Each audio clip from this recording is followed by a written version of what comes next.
বাঁকা স্যার, যত দিন যাচ্ছে আরো বেঁকে যাচ্ছে। এভাবে চলতে থাকলে স্যার কয়েক বছর পর একেবারে কুণ্ডুলি পাকিয়ে যাবে স্যার। খুলুন, দেখাতে হবে। আম, আর কিচ্ছু না। আরে লজ্জা পাওয়ার কিচ্ছু নেই। আরে একে নিজের বোন বলে ধরে নি। স্যার বোনটিকে কেউ ধনটি দেখায়, লজ্জা করবে না বলুন? তাহলে বউই ভাবুন। হুম। আপনার যা ভাবলে আমায় দেখাতে ইচ্ছে হয় তাই ভাবুন, কিন্তু দেখান। দেখো, বলি। আচ্ছা, তাহলে বই ভাবছি। হ্যাঁ, বলুন, বলুন। হ্যাঁ।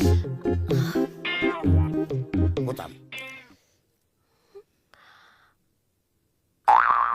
Critical case. স্যার, হুম? এ তো পুরো কুত্তার লাজ। তাই তো দেখছি।